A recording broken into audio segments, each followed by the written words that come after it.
The Rhine gives you castles, the Danube delivers history, and the Seine offers romance. But which European river cruise route is actually right for you? Let me break it down from what we've learned. Look, when we started researching our first river cruise, we were pretty much completely overwhelmed. There are dozens of rivers in Europe, hundreds of itineraries, and everybody online says their favorite is the best.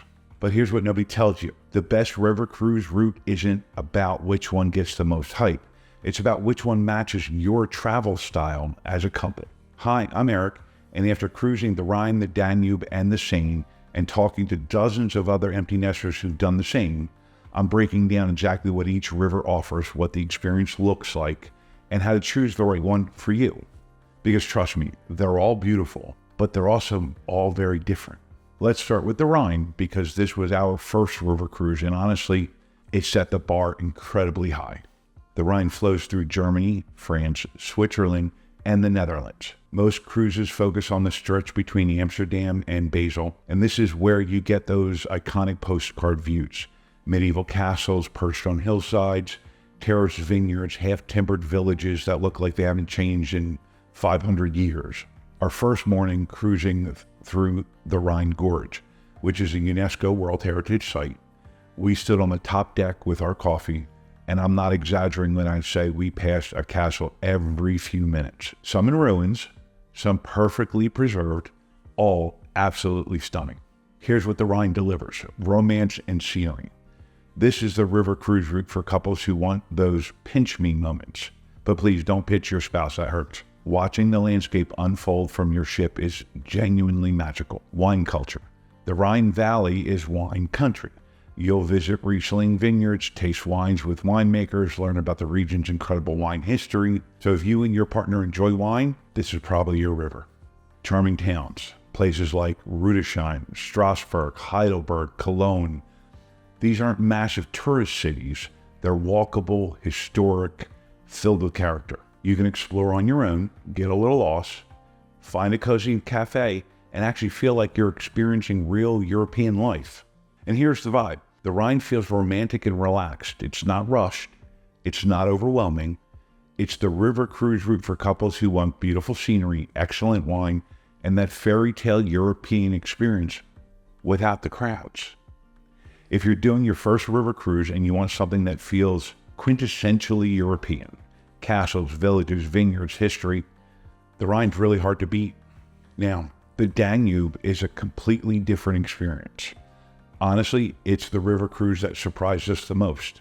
The Danube flows through 10 countries, more than pretty much any other river in the world. Most cruises run between Budapest and Nuremberg, or the reverse, and you're hitting some of Europe's most historically significant cities. We're talking Vienna, Budapest, Bratislava, Regensburg, Passau. These aren't quaint villages. These are grand imperial cities with layers and layers and layers of history. Here's what the Danube delivers: deep cultural immersion. If you want to really understand European history, the Habsburg Empire, World War II, the Cold War, the fall of communism, the Danube takes you through it. Every city has stories that shaped the continent.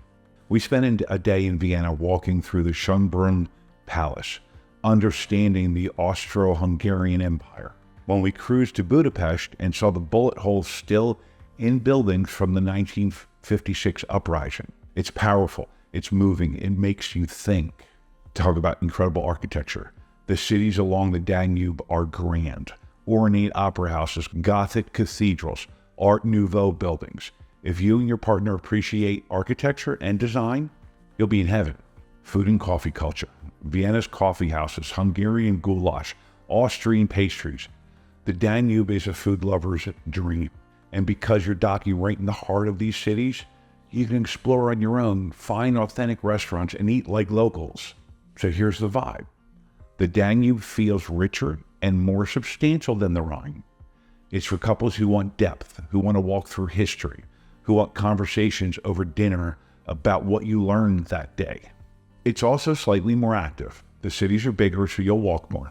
Shore excursions might be longer, but if you're intellectually curious and want travel that makes you think, the Danube delivers that in spades. This is the river cruise for couples who want cultural immersion and aren't afraid of diving deep into history. And then there's the Seine, which I'll be honest, might be the most romantic river cruise in Europe, at least in my opinion. The Seine flows through the heart of France, and most cruises run between Paris and Normandy. You're experiencing quintessential French culture, art, food, wine, history, and countryside that looks like an impressionist painting. We cruised the Seine back in the spring, and I remember standing on the deck as we sailed past the Eiffel Tower at sunset, and my wife said, "This is exactly what I pictured when I thought about France." That's what the Seine gives you. It's France the way you've always imagined it. Here's what the Seine delivers. Paris access. Most Seine cruises start or end in Paris, and you get multiple days to explore the city. The Louvre, Notre Dame, Montmartre. You can experience Paris without the stress of navigating it on your own, because your ship is your home base. Art and history. You'll visit Monet's gardens in Giverny, where he painted his famous water lilies. You'll walk the beaches of Normandy and understand D-Day in a way that brings history to life. You'll explore Rhine, where Joan of Arc was executed. French food and wine. Every meal feels special on a Seine cruise. Fresh croissant, Normandy cheeses, Calvados tastings, wine from small producers. If you're foodies, this river delivers. Intimate villages, places like Vernon, Les Andelys, Conflans. These are small, charming French towns where you can wander cobblestone streets, visit local markets, and feel like you've stepped into a slower, more beautiful version of France. So here's the vibe. The Seine feels elegant and romantic. It's for couples who want art, beauty, incredible food, and that classic French experience. It's slightly more refined than the Rhine, slightly more relaxed than the Danube. If you've always dreamed of France, the romance, the art, the food, the countryside, the Seine brings that dream to life in the most beautiful way. So how do you actually choose?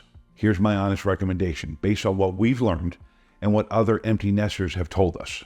Choose the Rhine if this is your first river cruise and you want the classic experience. You love wine and want vineyard visits. You want romantic scenery and fairy tale villages. You prefer a relaxed pace with smaller, walkable towns. Choose the Danube if you're intellectually curious and want deep cultural immersion. You love grand cities, architecture, and history.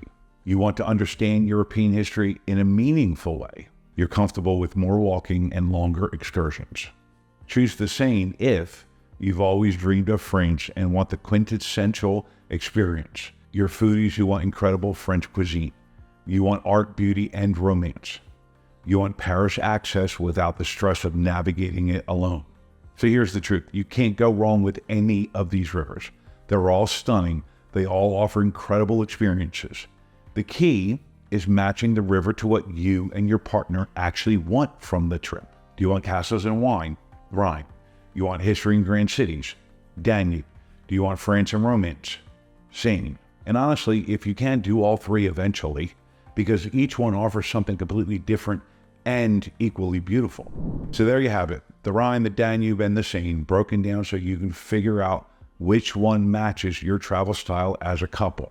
If you found this helpful, give the video a thumbs up and subscribe to the channel. I share honest cruise advice, destination guides, and tips specifically for empty nesters who want meaningful travel in this chapter of their life. Now, here's the thing. Choosing the right river is just the first step. What really makes a river cruise unforgettable? The shore excursions you choose. So stick around because the next video in this series is all about river cruise shore excursions that create lasting memories. I'm sharing the cultural experiences that brought us closer as a couple, the ones we still talk about years later, and how to choose excursions that match your interests instead of just following the crowd. Do me a favor, drop a comment below and tell me which river are you most drawn to, the Rhine, the Danube, or the Seine. I'd love to hear what speaks to you. Thanks for watching. Here's to choosing the river that's right for you. I'll see you in the next one.